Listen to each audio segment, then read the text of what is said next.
Gave wings to a figure outside the cage. A heroine born from all our life. Drawn strength I can't get back. Some days I feel like I can't fly. Other days I feel so fragile. I wish I was. Today's a day I shy away. So I choose someone who could fly.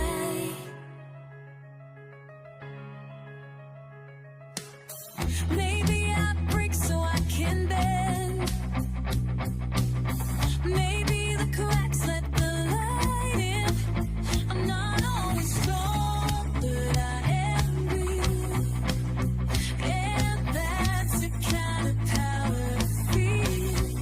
Some days I feel like I can't fly. The other days I feel so fragile. I shine. Today's a day I shine. So I choose someone who could fly. For a moment I could touch the sky. Lifted from these feelings I could fly. When my forget comes around to jack me down, I reach for my pencil and turn it around.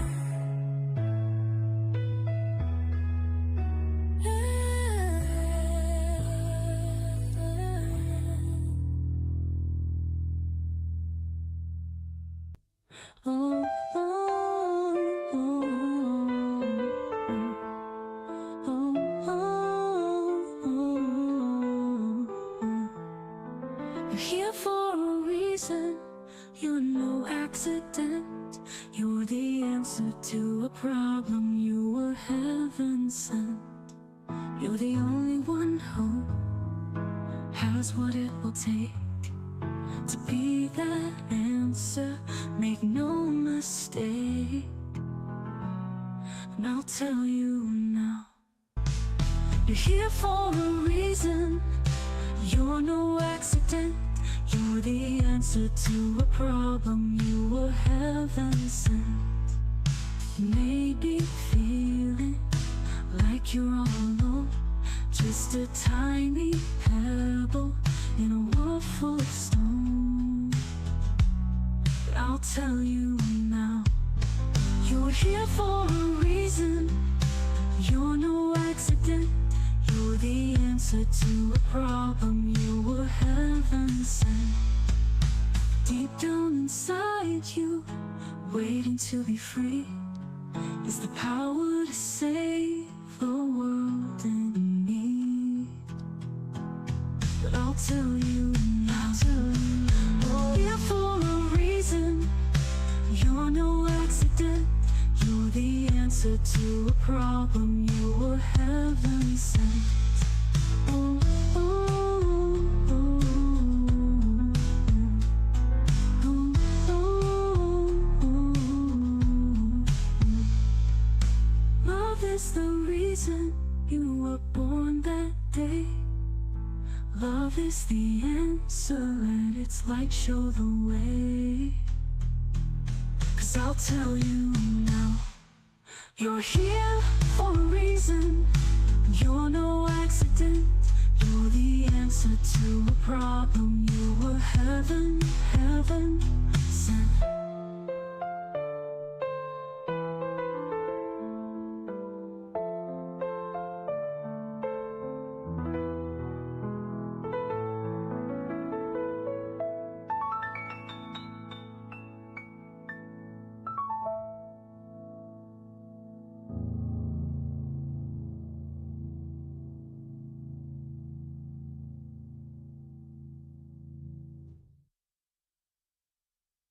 am the phoenix. I was born in flame and ashes. I will rebuild the world that everyone else trashes.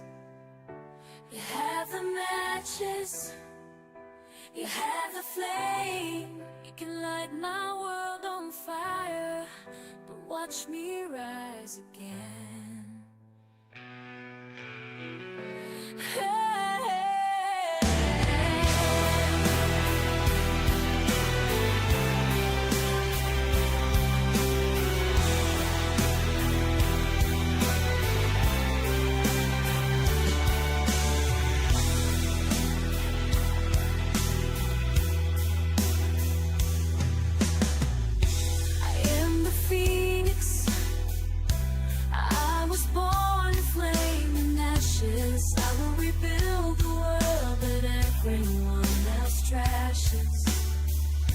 You have the matches, you have the flame, you can light my world on fire, but watch me rise again.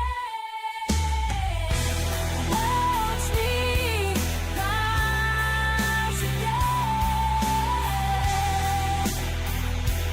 Oh,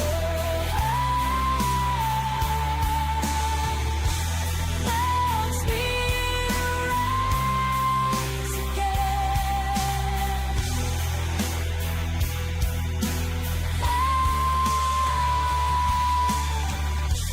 Hurting me is all that you intend to do.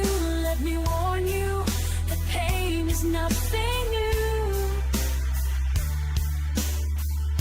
Yes, you can hurt me, but you're not the only one. No, you're not the only one. There's nothing you can do that hasn't already been done.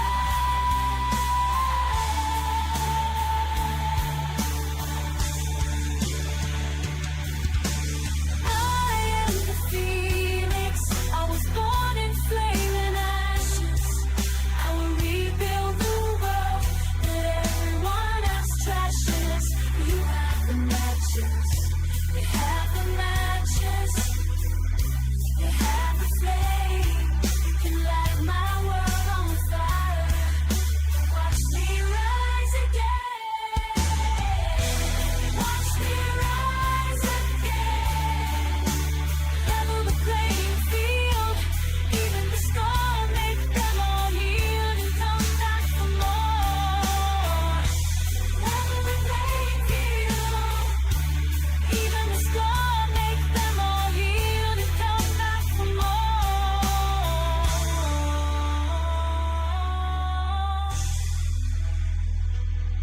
You created the game, you made the rules. I played my part, but I refuse to stay the fool. You can break my heart, but you can't break me. I'm rising up, I'm reaching out, I'm soaring free. I'm soaring free. I am the phoenix, rising up from the flame and ashes. I will rebuild the world for everyone else crashes.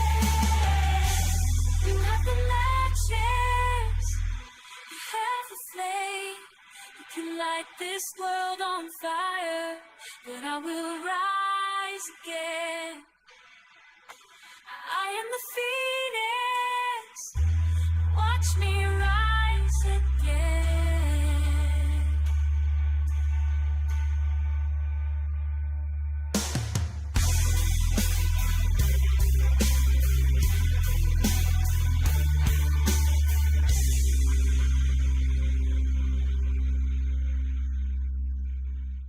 That's right. This is Creating with Love, and I am the Phoenix. And yes, I rise no matter what happens. I will always end up getting back up.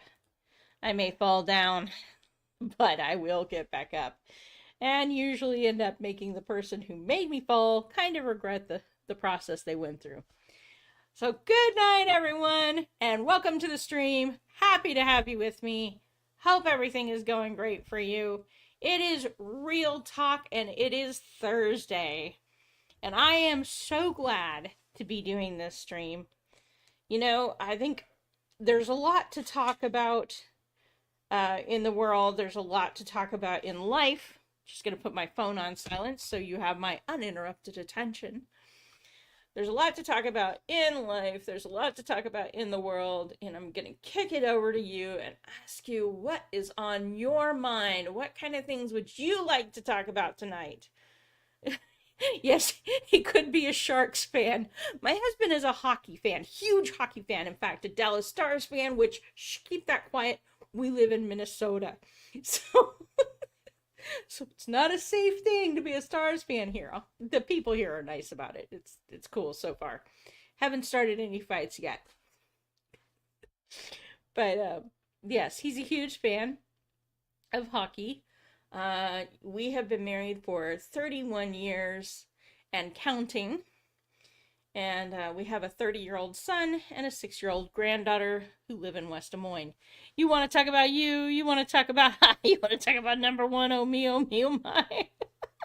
What you think? What you like? What you know? What you want? What you see? Yes, I agree. Most people want to talk about me.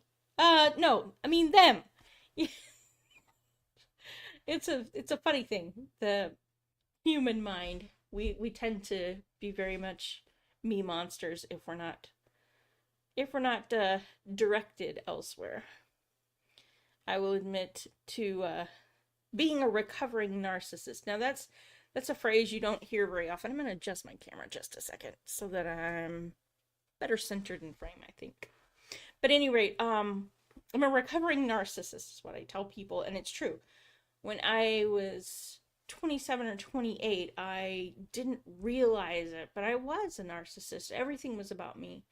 Everything was very opportunistic, very quick to be the chameleon who would change shapes just to fit what I thought you wanted to see versus what was really me. In fact, it was 27 that I realized that I'd spent so much time trying to be what I thought other people wanted me to be that I'd lost sight of who I actually was, and that if I didn't do something about that situation, I was going to lose myself entirely.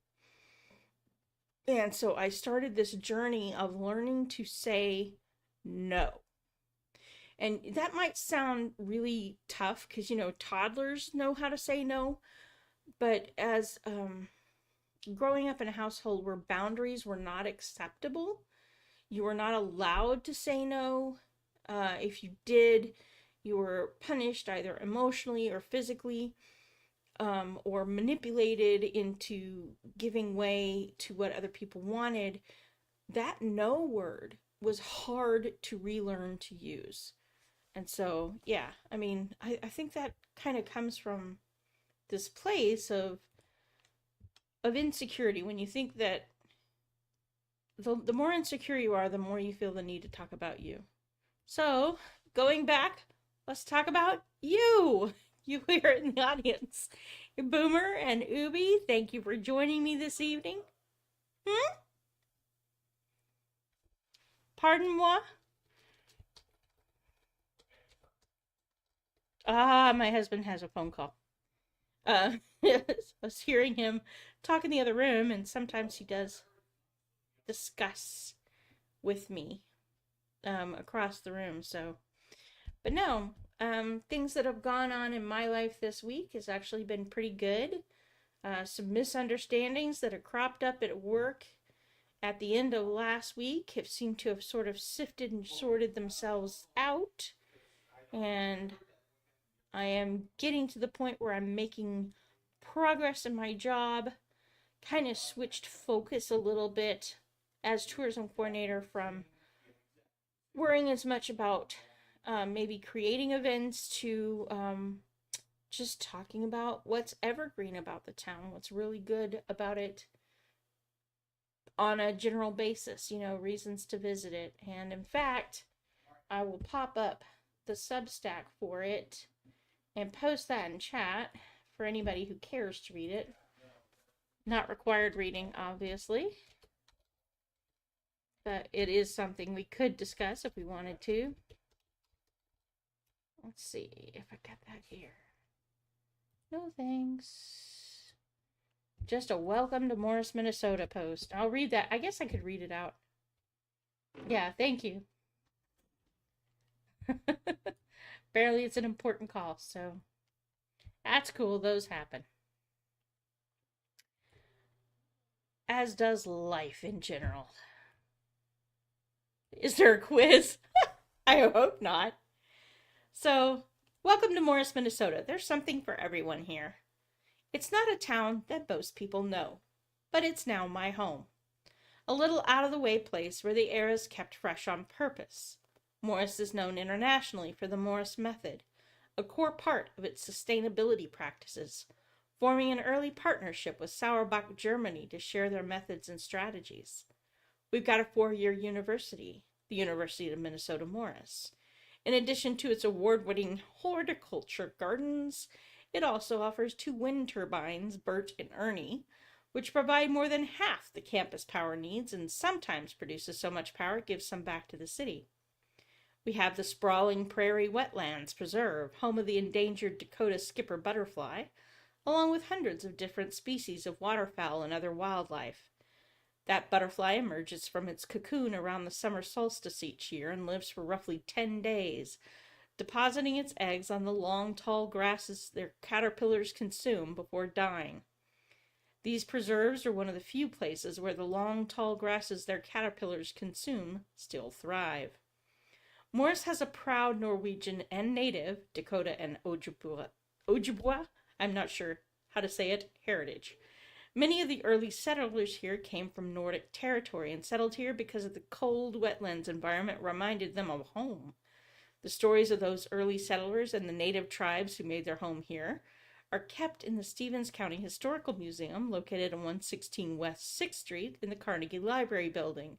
It also houses a collection of over 40,000 records, along with a collection of antique weapons and antique gowns.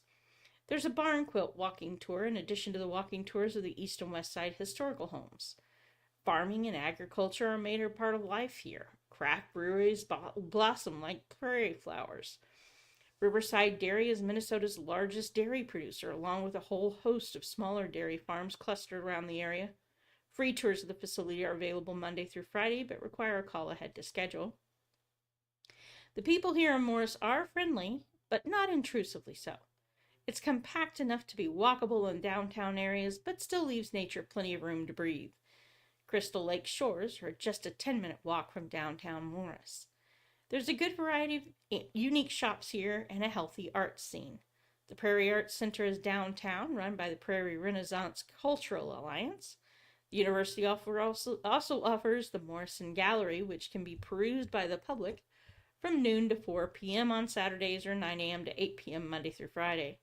If you care for a movie, the historic Morris Theater is still in operation and offers movies on Fridays and Saturdays with occasional free movies. I've been here since March 29, 2026, and I've yet to exhaust everything there is to do. It may be a town of just a little over 5,000 people, but that doesn't mean there's nothing to see or do here. There's a slow but steady pace here, like a heartbeat, that gives you time to slow down and think. For a writer like me, that time to think and space to breathe is invaluable. If you, like me, are the kind of person who likes wandering off the beaten path and taking trips down country roads where you aren't sure what you'll find, subscribe. I'm looking forward to sharing more about Morris with you as the story unfolds. I'm on the station for a little bit. Oh, okay. The Twins game's messed up. Uh-oh.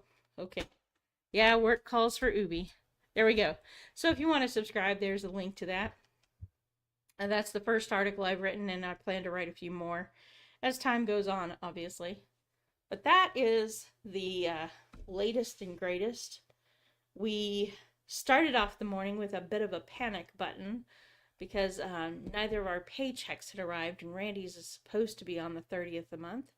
But 2 hours later, the paycheck did in fact hit the bank, and he was able to pay rent on time, which, whoo, that is a major milestone for us. You have no idea. We used to be in such financial straits all the time that paying anything on time was nothing short of a miracle. And so being able to have that breathing room, that ability to just pay the bill when it's due is something that's nice after so long of going with financial struggles. and knowing that that's not the only money that we've got, and that we're still able to do a few other things. You know, I was able to buy a ticket to Portland, Oregon for the workshop that I'm hosting on May 14th out at there. And um, my friend Joy Lynn are putting that on, that grants workshop. And I was able to pay for the hotel fare without it really killing us or preventing us from having money to eat, um, which is something that, 3 months ago would have been, to conceive of being able to pay for that would have been a miracle itself. And it's a nonstop flight, so it's not like I have to do 6 layovers. Like I used to have, I got a Go Wild pass through Frontier last year. And, the concept is that you're going to get like basically 1 penny plus whatever government fees and little extra taxes they put on top of it. Usually ended up to between $35 and $105 for the ticket, but you couldn't book it until the last minute. You literally had to wait the day before you could book it, and then you ended up usually with 2 to 3 layovers that could last as long. One time I literally was in the airport for 24 hours before my flight left the next day. So while it sounded like a good deal at the time, $600 for basically all you can eat flights, in practical reality, it didn't work that way at all. And I probably got enough flights out of it that it was worth the $600, but it wasn't what it was advertised, in my opinion. And some of that had to do with the fact that I was coming at the time out of West Des Moines, and West Des Moines only had flights going out on 2 days of the week from Frontier. So it was only Fridays or Mondays. If you didn't catch them one of those 2 days, you weren't getting out. Hey, it's Malachi! No worries, no worries. Oh, I'm so sorry you lost the kitty. Oh, that's heartbreaking. Well, give your fiance and your son hugs. I know how hard that is. When you've had a cat and they're near and dear to your heart, and you've had them, especially when the longer you've had them, the harder it is to lose the cat. Your heart just ends up breaking. And I wouldn't wish that on anybody. I definitely wouldn't. But I understand if you can't stay long, thanks for popping in while you could. Man, that's rough. So hard to lose people and animals that you love both. But yeah. I mean, we've had quite a few people losing in this community recently. Jeremy's had his losses. I think his mother-in-law, I think she passed. And that's got to be hard on them. And then Malachi, you've lost Tyson. And I think we've had some other people with losses and just financial challenges and struggles in general. Yeah, I don't doubt you've been a wreck all day. That's not something that goes away overnight, Though I will say that the consolation is that the deeper the grief, the truer the love was. That is the price that we pay for loving, is that when we lose those we love, the grief is very, very real. The pain is very, very real. They actually did an interesting thing, neuro studies, and discovered that yes, the same circuits that light up when you have been physically injured light up when you experience an emotional injury. So the pain is just as real as it is when you're physically hurt. And in fact, emotional pain can be more difficult to get over than physical pain can, because emotional pain doesn't have a point where it just magically goes away, right? There's circuits, intentional circuits for healing of physical pain, and there isn't for emotional pain. So it can in some ways be much more difficult to heal after emotionally painful events. But yeah. So definitely sorry for that. I am keeping you and your family and your cat in my prayers. Um, you know, may he rest in peace, right? And hopefully, a lot of good memories with him. And you named him Tyson. He's probably a little bit of a fighter. So hopefully, a lot of good memories and a lot of good talking. The grief's been, well, that's the nature of grief, is that it does come in waves. It's not an all at once thing. And even the healing from grief is not a straight line progression, because what happens is that our brains store our memories based on their relationships to other things. So when you've healed, you start to heal, and then you encounter something that reminds you of Tyson, and the grief comes back, and then you do a little more healing, and you run into something else that reminds you of him. Maybe you go to the grocery store and you're looking, and you start to head down the cat food aisles because you're thinking, oh, we need to get some cat food, and then you remember, oh, Tyson's not here to get cat food for.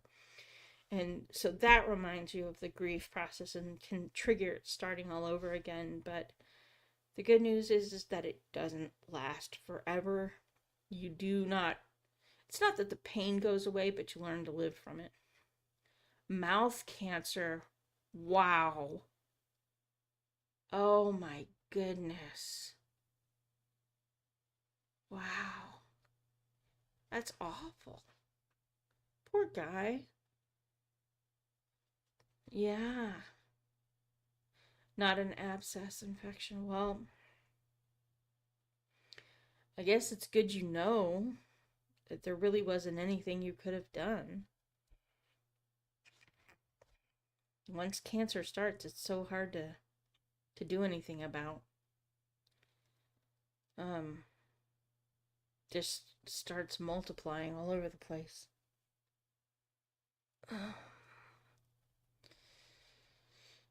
But wow, that's rough, Malachi. Sorry to hear about that. I wish there was something I could do to make it better, but I know that I can't. And even in a sense, wishing that I could take the pain away would be kind of wishing that you hadn't loved Tyson, which is not something I want to ever wish on anybody. So I'm grateful that you had Tyson to love on for as long as you did. And the only thing I would say is that love doesn't die. So even though Tyson did, the love that he had for you and the love that you had for him does continue on. And it's one of those things you'll have to take it day by day. But yeah, I definitely understand if you can't stick around. Yep, that is the only thing that's giving you any peace. Yep. That fact that he's still in a sense with you. The love that he had is still real. The love that you had for him is still real. None of that experience was wasted. All of that taught you both something, taught the three of you something that contributed to your ability to love better and with greater depth. And that's, the thing that I think people ask all the time is, what's the point of life? If you're going to lose things, if you're going to lose people, if you're going to lose the animals you love, what's the whole point of life? Well, the whole point of life is to learn to love, to learn to give and to receive love. And so every time that we love someone or something or an animal, we are deepening our capacity for love. Yeah, there was nothing anyone could have done to save his life, unfortunately. Yeah, that is a terribly unfortunate thing when there's nothing you can do. But ultimately, death is all of our reality, right? I mean, we're all going to die. It's not a matter of whether we're going to die. It's a matter of how we die. And Tyson is blessed because he was surrounded by people who genuinely loved him and cared about him and walked with him through his life to the very end. That's one of the greatest gifts you can receive, is to have somebody accompany you through life to death. Now, obviously, death, that final walk of death, is one that nobody can take with us. We do that on our own. But having people come with us on that journey and be in the moment with us when it's time to take that final walk is a huge blessing. You know, Tyson didn't die alone. He didn't die unknown. He didn't die uncared for. He didn't die because somebody abused him or mistreated him. He died loved. And what a gift that is. What a gift that is. We can all, as human beings, hope that that's the way we'll die. So many people I know do die alone. And to me, that's a great tragedy. That you would die not being known, not being cared about, not being loved, not being wanted. You know, I think that's the greatest tragedy that we could experience. And sometimes it's a choice we've made to reject love that came along and put us in that place. And sometimes it's that the people we loved couldn't receive the love that we tried to give. So, you know, there's a lot of factors that go into it. It's not necessarily somebody's fault when they die alone. But I think it is a tragedy to die alone. Tyson was fighting so hard because he loved us so much and didn't want to leave. I'm pretty sure you're right, Malachi. You know, animals and people alike, they will fight to stay if they believe that the people they love need them. I know my grandmother, when she died in 2003, she was in and out of a coma for the last couple of weeks of her life. And the interesting thing about that is that nobody knew what she was hanging on for. Nobody knew why.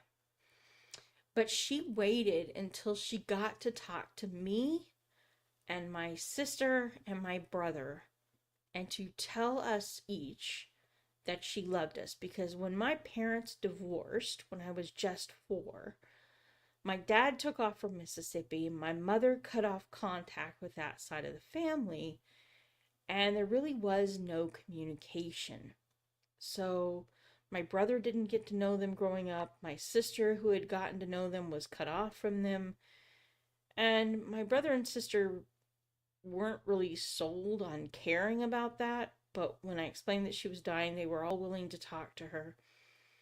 And so I got them on the phone, and they did talk to her, and they did tell her goodbye, and she got to say her I love yous. And she slipped away a few, like an hour before I got to her house there in Pascagoula, because they told us to come, that she was dying. I got there like 30 minutes to an hour too late to say a final goodbye, but I had said goodbye on the phone. And yeah, I think that's true, that when you love somebody, you fight to stay around long enough to let people know that they're loved, long enough to let people know that they matter. I've seen that happen before. So, and this is real talk, and death is part of reality. So this is a perfectly valid topic for a real talk show. It's not anything I would have on my mind normally, but yeah.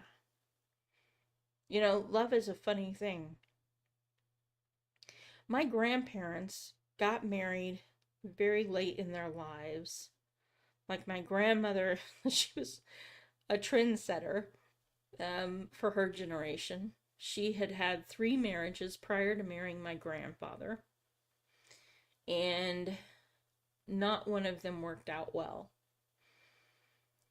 And she married my grandfather, and man, I tell you, when I was a teenager, I did not get their relationship. I just did not. He was verbally just abusive in the way that he would make fun of her and ridicule her for things. He was very passive aggressive. He would get mad at her, and then he would take it out, like make verbal jokes at her expense. And I really didn't like that dynamic, and kept wondering why my grandmother didn't just go. Because of course at the time I was of the mindset that divorce was the answer to every marital problem, but if you apply that solution to a marriage, suddenly you don't have a marriage. I didn't know how deep my grandfather's love for my grandmother went until he got dementia. Now, I had taken care of dementia patients in the nursing home, so what I knew was that ordinarily speaking, a dementia patient, the last people to enter their lives are the first people they forget. They tend to remember the people that they knew when they were young, far, far, far past the point where they remember anybody recent in their lives. But the depth of my grandfather's love for my grandmother was made evident in the fact that he never once, not even one time, forgot her name or who she was. He knew exactly who she was. And he always wanted to know where she was if she wasn't present with him. And he loved me, but we had had a falling out when I was roughly 18 over the way that he treated my grandmother and my mother. And he misunderstood what I said, which is what I told him was that if he was going to talk that way about my mother and my grandmother, that he didn't belong there. And he took that to mean that I didn't want him there. What I didn't want was his behavior. But he was very sensitive that way. It was kind of funny, He was a very hard guy in a lot of ways, but a very sensitive soul underneath all of that. And really in his dementia, we saw that sensitive side come to the forefront. And really, really step up to play. And I was the other person that he never forgot my name, but he was very confused because he was stuck at remembering me at like age 15 when I was much skinnier and, much younger. And then he would look at me, adult me, and I would tell him I'm Brandy, and he would be so confused. The confusion was so evident on his face. Because I wasn't what he remembered. And I would have to reassure him that I really was her. And then he would be like, oh, okay, all right. But you could tell it was kind of that confusion. But he never got confused about my grandmother. Never, never once did he forget her or get confused about who she was. He always remembered. And I think I just go to think that shows the depth of his love. In spite of that acidic behavior, he really struggled with forgiveness in his life. He struggled to forgive himself. He was a World War II pilot trainer, so he trained the flyboys that dropped the bombs, and he struggled with guilt for both having trained them, the ones that got hurt and died. He felt like he bore that responsibility, and the ones that killed other people with the bombs, he felt like he carried that responsibility, and he was never able to break loose of the guilt and shame spiral that we slip into when we think we've done something that is so bad it can't be forgiven. And then also he carried massive amounts of grudges for various reasons against people in his life. He just couldn't let go of pain. Couldn't let go of it when he caused it, and he couldn't let go of it when he received it. And what that did to him was make him a very, very bitter person. And very hard to love because of that. It was very hard for him to show us that he loved us because he was so busy being bitter about what he didn't have that he couldn't embrace what he did. And it really wasn't until dementia stripped that away from him, he could no longer remember why he was holding on to these grudges, that we got to see the soft, gentle person he was underneath all of that. The very, very lovable person that I wish I'd met when I was, in my teens. It was just sad, And I I also yeah, exactly. He never forgot his little hippie. Yep. And the thing is, I think it's dementia is God's way of kind of peeling our fingers off of the candy that we won't let go of, so to speak. Like if we've got unforgiveness that we're holding on to, if we've got pain that we're clutching to ourselves, if we've got things that we haven't forgiven or letting go of, I think dementia is God's way of kind of like unraveling that, forcing us to let go of what's poisoning us before we exit this life so we don't take it with us. Because, it's if you can not remember why you were angry in the first place, it's hard to hold on to anger and pain and bitterness. So I think the more that I've talked to people that have had dementia or that have had loved ones with dementia, the more it consistently, the pattern is this is a person who either had trouble forgiving other people or had trouble forgiving themselves. My grandmother was one. She had a lot of trouble. My grandmother on my mother's side, I should clarify. She had a lot of trouble forgiving herself for things she had done when she was younger. And it wasn't until she got dementia that she could own those things, admit to them, and receive forgiveness for them. Because she had carried so much pain and so much shame and guilt over the things that she had done and buried herself underneath all of that. And so she was never able to really let people step into the space and genuinely love them. Until you have the courage to be honest about who you are, where you are, exactly as you are, there's no ability for people to love you because they don't know you. They know whatever illusion you've crafted, and they can love that illusion, but they can't love you. They can't step in and love the real person lying underneath all of that. And so kind of dementia, I think it breaks through and unravels that artifice, that fakeness, that mask that we have built to protect ourselves and our hearts from getting hurt, and forces us to reveal who's really under there. Sometimes that's good. Sometimes the person underneath all that artifice is not such a good person. I used to have this little lady that I cared for.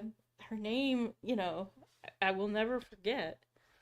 One of your grandmas had dementia and confused you for your uncle because you looked like him when he was younger.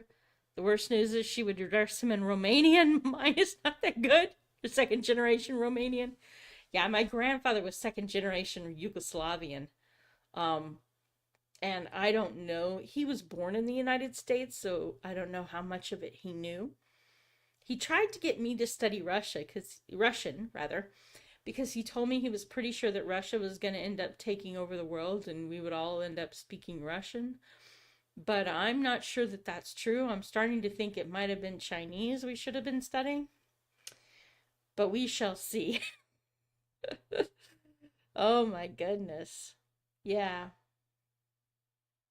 That is, I had, like I said, I was going to say, I had that patient who got dementia, and she had been a nurse and a very sweet natured woman on the surface her entire life. Everybody thought she was just the nicest, sweetest person ever. And then she got dementia. And she would say some of the ugliest things to people, just pop off on them. And the saddest part was she would walk around saying, I don't want to die, I don't want to die, I don't want to die. I'm hungry, I'm hungry, I'm hungry, I don't want to die, I don't want to die, I don't want to die. I don't know where that was coming from. She was fed regularly, so it's not like she wasn't eating. I'm thinking something must have happened to her when she was younger that just really stuck with her, related to hunger or famine. It's possible she was one of those who went through the Great Depression. I mean, for all I know. I didn't really ever learn much of her story, but she was definitely an interesting one.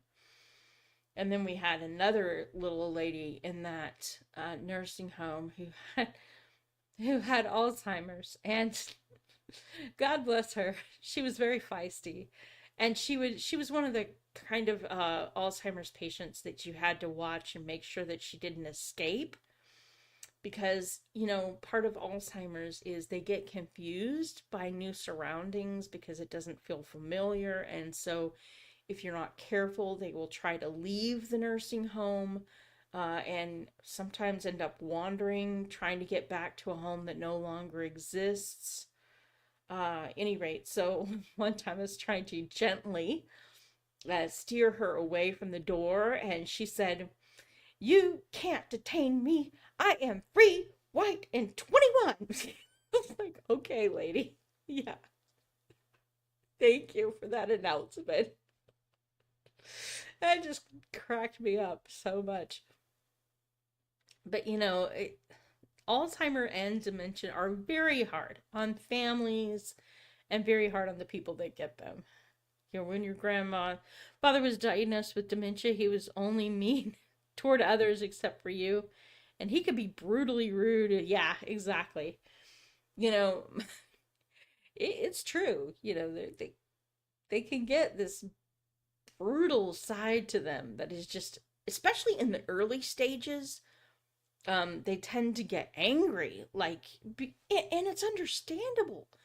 Can you imagine if suddenly the world stopped making sense, and you feel like you're being gaslit all the time because you just know that you left this one thing here and you can't find it, and you know that it was there, and you're constantly walking around and you feel like your brain's not working, and you feel like everything's like people must be lying to you, because that would make you crazy and nuts and angry at the same time, and that scared also, because they're very confused about what's happening and what's happening to them, and even if you explain it to them, they may not understand it.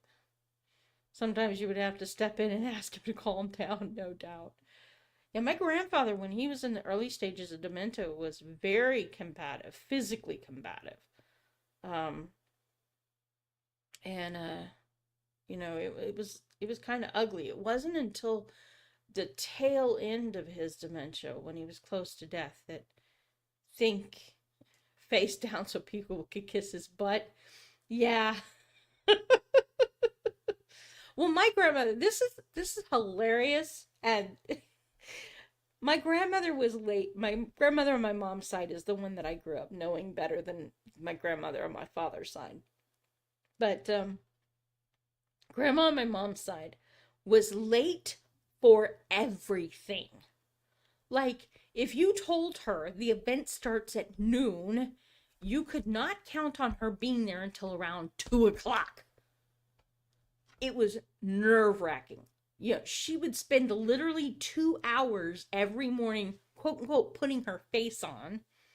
And she would not leave that bathroom until she was satisfied that her face was correct and her appearance was correct. She was very obsessed with that appearance stuff.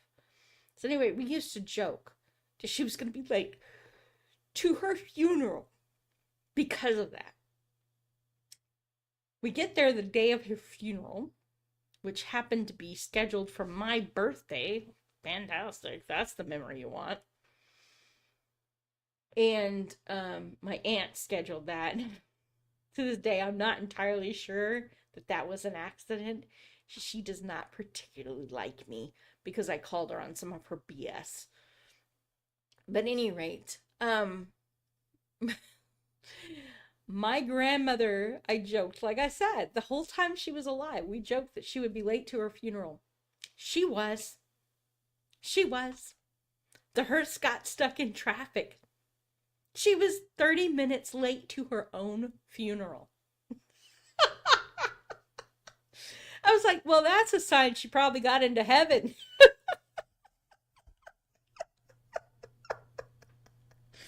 Oh my gosh. And my grandmother was meticulous in how she took care of her appearance. And my mom was so mad at my aunt at the funeral because my aunt had dressed her in a cowboy sweatshirt with sunglasses, and her hair, was fixed okay, but it was not neatly done. It was not anywhere near, she was very casually dressed, nowhere near like my gram would have dressed if she had had her own personal preferences. And my mom was mad because she felt like that was a total disrespect to my grandmother. But, my grandmother was dead. So it's not worth making a big deal of those things at that point in time. It was just one of those things, I I miss my gram. I really do. She died in 2014. And it's hard to believe it's already been 12 years since she died. My grandpa, he died in 2004, and it ripped my Gram's heart right out of her chest. We didn't know if she was going to make it. Your grandpa was like, or grandma was laughing. No, yeah, exactly. I didn't know if grandma was going to make it after grandpa died. She just fell into this huge depression. My mother had never been able to stand my grandfather. And so after 6 months of watching her mother slump into this big depression, my mom just wanted her to be done with grief and was very impatient with my grandmother. She just couldn't understand why she just couldn't get on with her life. But, they'd spent 35 years of their life together. He was literally so central to her life. Everything had been ordered around him. And to just have that uprooted and thrown aside was not something she was ready for. And so my mom went to the pound for I think to pick up something for my sister's dog, and ended up coming home with this Springer Spaniel that my grandmother absolutely fell in love with. My grandfather had never been a dog person. He didn't want dogs. He didn't want my grandmother to own dogs. He absolutely refused. Partly because during the Great Depression, he saw families prioritizing feeding their dogs over feeding their children. And he felt very strongly that pets were prioritized too highly, and he was not going to have any of that nonsense in his house. But my grandmother fell in love with the dog my mom brought home. And she named it Lady, and she would not leave that dog anywhere. It came with her everywhere. If she went outside, if she slept, anything she did, she brought Lady with her. But I think that dog was the only thing my grandmother started living for until she got dementia to the point where we could no longer take care of her. And my aunt stepped in and brought her out to California, ostensibly because there was going to be better health care for my grandmother out there than there was in Texas. And ostensibly, my aunt would take better care, and my uncle would come over every evening and make sure she was okay. And that didn't happen, as I had suspected it did not. And I was really, really disappointed in the way that my aunt handled things, but I'm sure she thought she was doing what was best for my grandmother. But yeah, it was a tough time watching my grandmother. She just devolved into a person who didn't trust anybody. She would have papers all over the house, and you weren't allowed to touch them. She's like, "Don't touch my papers. Don't touch my papers. I need those." Okay, Grandma. Okay. But where are you going to sit? Where are you going to sleep? They would literally cover every surface of the house. Like, her bed was covered in papers. Her table was covered in papers. You couldn't sit anywhere, you couldn't go anywhere that there wasn't papers. It was crazy toward the end before my aunt came and retrieved her and sold the house. But it was definitely dementia and death, two very hard things to deal with in life. But I do think both serve a purpose. You know, one of the things that death does for us is remind us that we don't have forever to love the people that are around us, to love the animals that we have. We don't have forever. We can't take them for granted. We've got to make sure that we're loving them right here and right now, because tomorrow they might not be there. And as hard as that is, a lesson to take. You know, I remember my grandfather was in the hospital, and I got off work. I was tired, but I wanted to stop in and visit my grandfather on the way home. And Randy was tired. Eddie was tired. Eddie's my son. And my husband said, why don't we just visit him tomorrow? And I don't know, something told me I should stop that night. And I was like, oh yeah, we should stop and visit Grandpa. It's like, oh, we're tired. Why don't we just visit him tomorrow? Around 10 a.m. that next morning, I got the call from my mom. My grandfather had passed away all alone. They had sent my grandmother home because she had been up there night and day, never leaving his side, and was exhausted. They sent my grandmother home, so she wasn't there. I hadn't stopped by. My sister and my mom hadn't stopped by. And to this day, I regret that. I regret not just taking 10, 15 minutes to say that I loved him. And, well, he's back. And I wish that I had done it, but you know, that's an important life lesson. You know, it's, if you have somebody you love and you feel like you should stop and say goodbye, or you feel like you should stop and say I love you, take that 10 to 15 minutes. You might not have another shot at it. You can't take people you love for granted. One of the things you learn along the way, or at least one of the things I've learned along the way, is that there are really 7 levels of wealth. And money is like the lowest level, the least valuable kind of thing. Right? Yeah. Yes, you have been on stream every night this week. You are a star. So money is the least valuable. It can be lost, stolen, diminished, or destroyed at any time. If you are spending your life chasing the money, you are wasting your life for something that's not lasting. The best thing you can do... No, I think he had an emergency... the Twins game was messing up, so he had to go fix that so that local people can keep up with their baseball habit. But anyway... Oh, yeah, no, right? Anyway, so if you are wasting your life just purely chasing the money, you are missing so much of it. The best use you can use for money is to invest it in gaining knowledge, which is we use money to buy material goods, which is the next highest level of wealth there is. But even that can be lost, stolen, diminished, or destroyed at any time. I remember reading one time some real estate guru, like, that real estate only ever increases in value. I'm like, tell that to somebody whose house got swallowed up in a mudslide, or you know, one of those sinkholes opened up underneath it and suddenly there's nothing there, right? Real estate can become worthless over time. That is a reality. Tornadoes can come over and wreck your house, you know.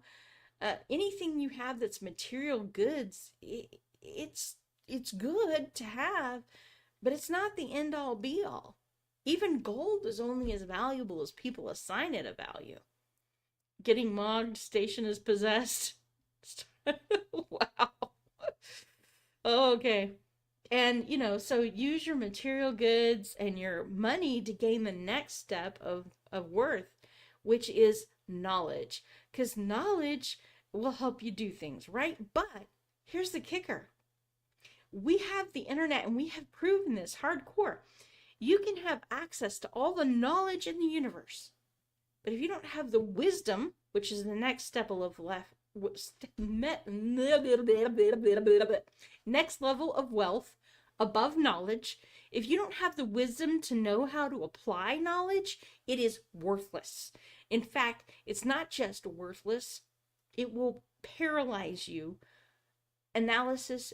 Paralysis via analysis. You won't know what decision to make. You'll have too much information to have clarity about what to do and how to move forward.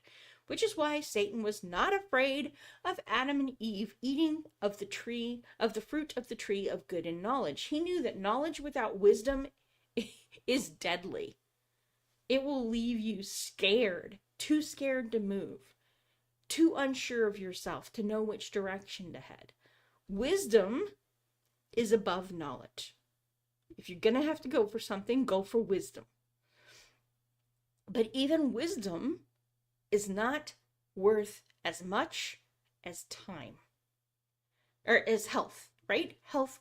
If you have all the wisdom in the world, but you have no health, you're not going to live very long, so you don't have much time. And if you don't have much time, you can't have love, right? If you have 2 seconds left, you have 2 seconds of love left. So that's the hierarchy. Love is at the top. Time buys you the chance to have love. Health buys you the time to have the chance to love. Wisdom tells you that health is important to get time so that you can love. And knowledge then just adds to that. So if you want, that's the hierarchy of wealth. And if we lived life that way, it would be so much better for us all. We live in a top-down society where it's an upside-down world, where we value the wrong things and put them at the highest priority. I mean, how many people have been taught that they need money for everything, that money is the most important thing, that career before family, education before family, and that's the wrong priority. Make them spirits of the station realize they are meeting with vanilla thunder. That's right. Vanilla thunder. Make them fear the plains of Texas. The boy from the plains of Texas. And actually, that's not a fair characterization. Technically, we were in the rolling hills of North Texas. So, and I don't know if you've noticed, did a little chopsies with my hair because I wasn't satisfied with how many split ends there were. And I didn't really want to go get a haircut or didn't have time for it, whatever the excuse might be. I'll probably get a formal haircut sometime this weekend, but at the time I didn't really want to make time for it. But yeah, so I chopped my hair a little bit. Fun fact. And yeah, so that's what's on my mind, top of mind, and that's real talk for this week. We have been talking for almost an hour. Yay! So what's on your mind? Is there anything else that you guys would like to talk about? And everything's on the table. Anything can be discussed in this. Yeah, I can't stand split ends either, Malachi. My hair has trouble growing as it is, and split ends just make it worse and make it look dead. So I had to get rid of them. They were driving me crazy. And since I didn't have time to get a hair appointment the evening that I took the scissors to my hair, I was like, you know what? I'll just do this for now, and then I'll go get a formal haircut later. Probably gonna get a new outfit for the event in Portland too. But we'll see about that. We shall see, right? Yours is growing back. Yeah. Well, hair, the nice thing about it is once you get rid of the split ends, it usually does grow back pretty quickly. But once you've got split ends and they start going worse and worse and worse, then the hair stops growing and starts breaking off the minute it gets to the point where the split is. So my hair wasn't really growing much at all. And it was frustrating me. And I wanted it to get better. It's a few inches long at this point. Yeah. Ubi hates it when his hair starts growing back. He has at times had it clipped down marine style. But when it starts growing, it gets all crazy because his hair is so thick. Like, my son inherited the thickness of hair that my husband has, and his hair literally broke a hairdresser's scissors. Okay? She went to give him a free haircut. She's a friend of mine. She starts to cut his hair and broke the scissors on it. That's how thick that hair is. It's like, he used to, my son, when he was a teenager, right? He was at one point in time hired to do the sign waving for the hot dog place in town. And there's two girls that just cross the street just to tell him, your hair is so fabulous. He really does have gorgeous hair. And it's like, got this light curl to it that I could only aspire after. And it's so thick and so long. My husband's hair is now to his butt. So, I've always wanted the long hair. And those guys have the long hair. I just got the desire for long hair. But mine has never really wanted to grow much past my shoulders, so I don't know if it ever will. But I am starting to take more vitamins and trying to take better care of myself, partly because, hey, I'm 50, and I don't want to die too soon in life, you think you ought to take better care of yourself, and at some point, and I guess now that we're making a little more, I've decided, you know what, investing some of that money in my health and in taking care of myself isn't just a smart investment. If you're going to want to teach people about love, you need to love on yourself a little too. You need to make sure that you're treating yourself well.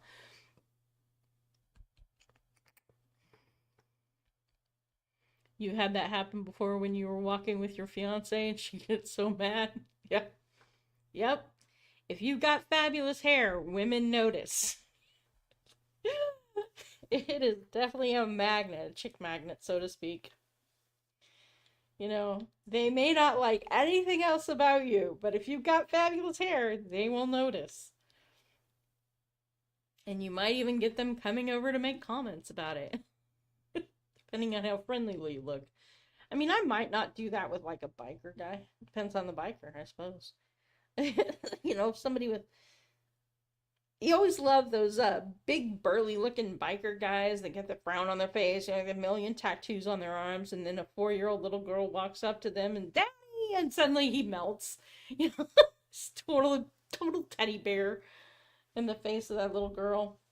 And, so many guys are like that. It's so funny. But yeah.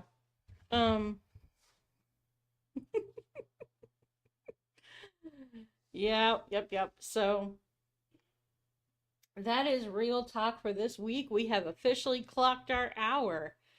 Thank you guys for stopping in, staying with me, talking with me, sharing your stories. If you have ideas for topics that you would like to talk about in the next Real Talk, feel free to type them in chat. I will keep a log of them, or shoot them over to me by email, or, however you feel. This has been Real Talk with Creating with Love, and I am so glad to have had you all here. But it is good night, because I still have things I need to get done before the end of the day, and there's daylight for only a little while longer. So I'm going to say good night. Thanks for stopping by. I appreciate you being here with me. Hopefully I'll see you next